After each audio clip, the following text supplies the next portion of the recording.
आज की कहानी है दरियाबार की शहजादी की कहानी। शहजादी ने जैनुस्सनम और हेरन के 49 शहजादों को कहानी सुनाना शुरू किया।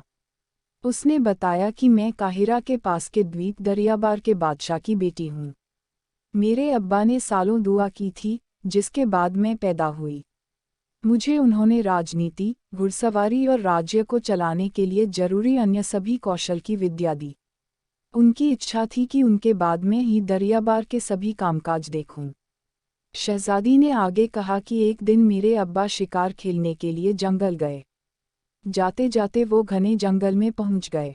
वहां जाकर उन्होंने एक बड़े शरीर वाले आदमी को देखा, जिसके पास एक महिला और छोटा बच्चा बैठे रो रहे थे।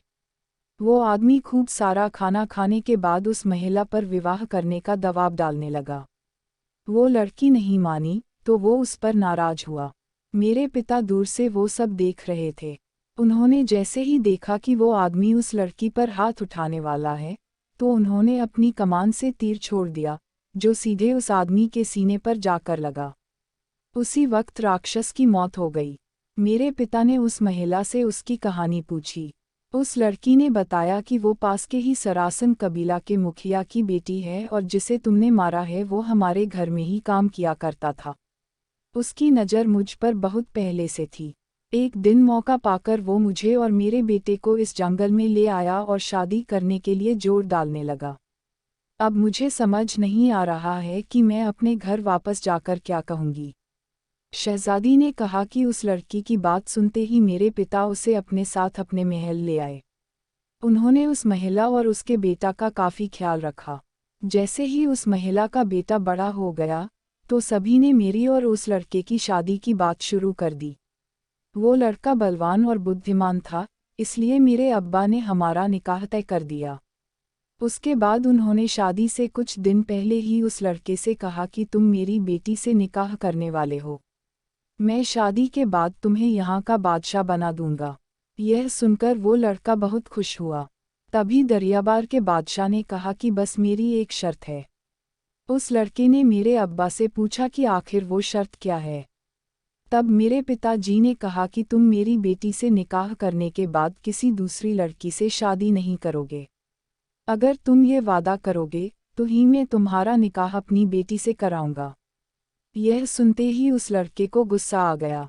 उसने कहा कि वो होने वाला बादशाह है और बादशाहों की कई पत्नियां होती हैं।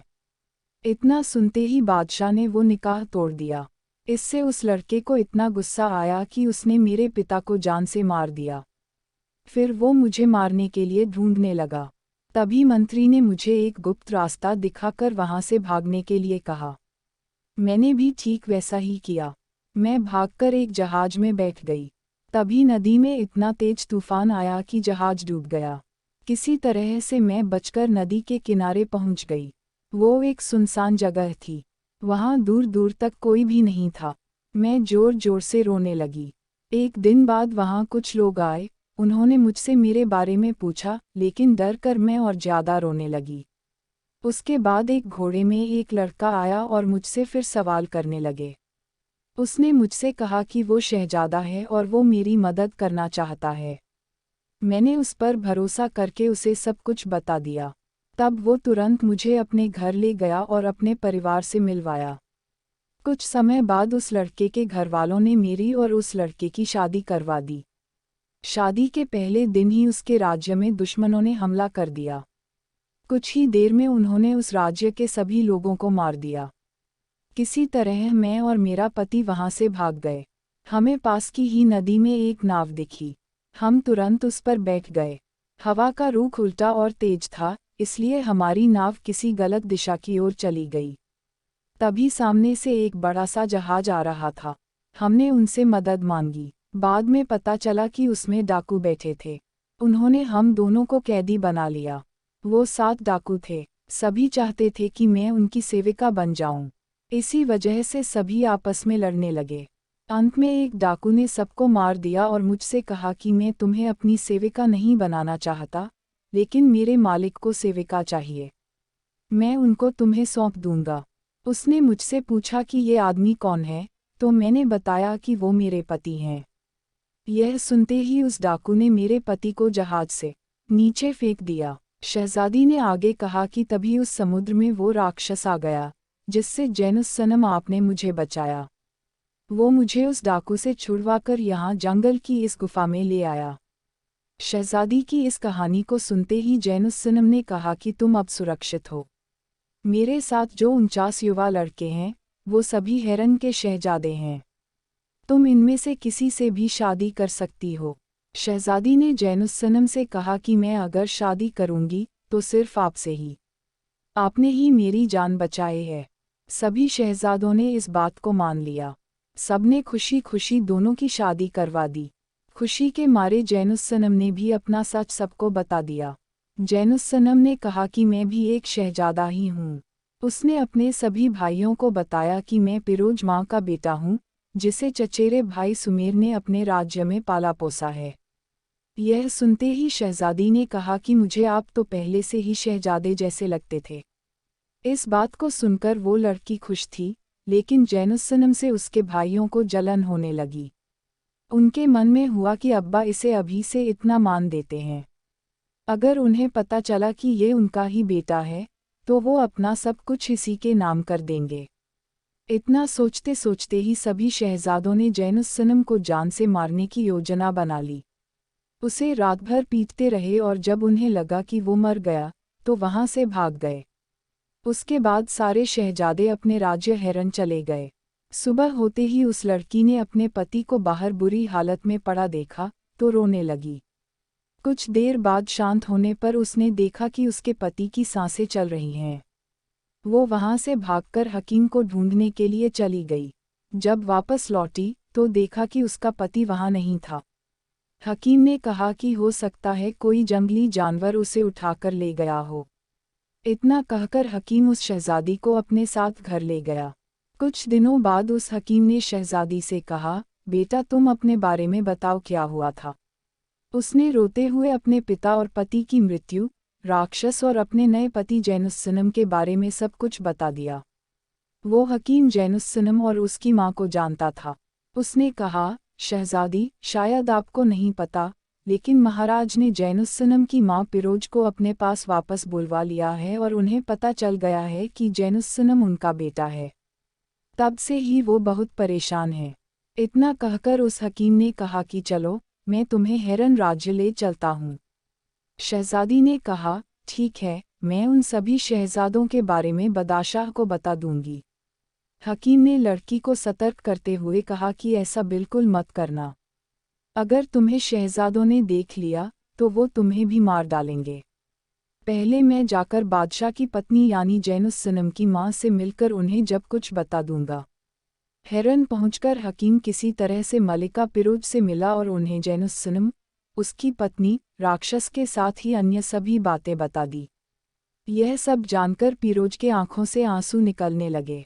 उसने हकीम से कहा कि तुम कल मेरी बहू को यहाँ ले आना, मैं उससे मिलना चाहती हूँ।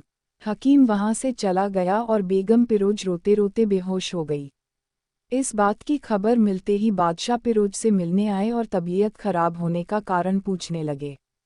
बेगम पिरोज ने हकीम द्वारा बताई गई सारी बातें बादशाह को बता दी। यह जानते ही बादशाह ने अपने सभी 49 बेटों को जैनुस सनम को मारने के आरोप में कारागार में बंद करने का आदेश दे दिया। सैनिकों ने बादशाह के आदेश का पालन करते हुए सभी शहजादों को कारागार में डाल दिया। सुबह होते ही हकीम जैनुस सनम की पत्नी को लेकर महल पहुंच गया। बादशाह और उसकी बेगम ने उन दोनों का अच्छे से स्वागत किया। तीनों जैनुस सनम की याद में कई दिनों तक दुखी रहे। फिर जैनुस सनम ने बादशाह से अपने पति के हत्यारों को सजा देने की मांग की। बादशाह ने तुरंत सभी शहजादों को 4 दिन बाद मौत की सजा देने का ऐलान कर दिया। इधर हेरन का पुराना दुश्मन जैनुस सनम के मरने की खबर मिलते ही राज्य पर फिर से हमला करने की तैयारी कर रहा था। उसने तैयारी खत्म करते ही राज्य पर हमला कर दिया। कुछ देर हेरन के सैनिक उनसे लड़ते रहे, लेकिन वो उन्हें राज्य पर घुसने से रोक नहीं पाए। तभी घोड़े पर सवार एक युवक कुछ सैनिकों के साथ वहां पहुंचा। उसने कुछ ही देर में दुश्मनों को खत्म कर दिया। बादशाह उस युवक को धन्यवाद करने के लिए आगे बढ़े। तभी बादशाह ने देखा कि वो कोई और नहीं जैनुस सनम ही है। जैनुस्सनम को देखते ही बादशाह ने उसे गले लगा लिया। उसे जिंदा देखकर बादशाह इतने खुश थे कि उनके मुंह से कुछ आवाज नहीं निकली। जैनुस्सनम ने खुद ही कहा, मैं आपका बेटा हूँ। सबने मुझे मरा हुआ समझ लिया था, लेकिन मुझे एक किसान जख्मी हालत में उठाकर अपने गांव ले गया था। उसने मेरा इलाज किया और मैं ठीक हो गया। जब मैंने अपने राज्य वापस आने की सोची, तो पता चला कि हेरन का दुश्मन हमारे राज्य पर हमला करने वाला है। तब मैंने गांव के नौजवानों को लड़ाई करना का परीक्षण दिया और सबको अपने साथ यहाँ लेकर आ गया। यह सब सुनकर बादशाह ने उसे अपने महल जाकर माँ से मिलने को कहा। जैनुस्सनम वहाँ जाकर माँ से मिला और वहाँ अपनी पत्नी को भी देखकर खुश हो गया। तभी बादशाह वहाँ पहुँचे और उन्होंने कहा कि जैनुस्सनम तुम बहुत साहसी हो। राक्षस से तुम्हारी लड़ाई और अन्य सारी चीज़ें मैं जानता हूँ। जैनुस्सनम ने कहा कि अब्बा आपको ये सब भाइयों ने बताया होगा ना। गुस्से में बादशाह ने जैनुस्सनम से उनका नाम न लेने को कहा। जैनुस्सनम की माँ ने उसे बताया कि हम सबको पता है कि तुम्हें मारने की कोशिश किसने की थी। अब तुम्हारे सभी भाइयों को सजा मिलेगी। उनको बादशाह मृत्यु दंड सुना चुके हैं। यह सुनकर जैनुस्सनम ने बादशाह से कहा कि वो आपके बेटे और मेरे भाई हैं, इसलिए उन्हें छोड़ दीजिए। हाँ, उन्होंने काफ़ी बड़ा गुनाह किया है, लेकिन उन्हें एक मौका मिलना चाहिए। जैनुस्सनम की बात मानकर तुरंत बादशाह ने सैनिकों से शहजादों को बंदीगृह से उनके पास लाने के लिए कहा। जैसे ही सारे शहजादे वहां पहुंचे जैनुस्सनम ने उन्हें गले से लगा लिया। यह सब देखकर बादशाह ने खुश होकर जैनुस्सनम को राज्य का युवराज घोषित कर दिया। फिर बादशाह ने युवराज जैनुस्सनम की जान बचाने वाले किसान और उनकी बहू को वहां लाने के लिए हकीम को काफ़ी सारा इनाम दिया। इतनी कहानी सुनाकर शहरजाद चुप हो गई। दुनियाजाद ने उसके किस्से की काफ़ी प्रशंसा की। यह सुनकर शहरजाद ने कहा, मेरे पास ऐसी ही मनोरंजक एक और कथा है। अगर बादशाह मुझे जान से न मारें, तो मैं कल सुबह उन्हें वो कहानी सुनाना चाहूँगी। बादशाह ने अनुमति दे दी। इस कहानी को जानने के लिए दूसरी स्टोरी पढ़ें।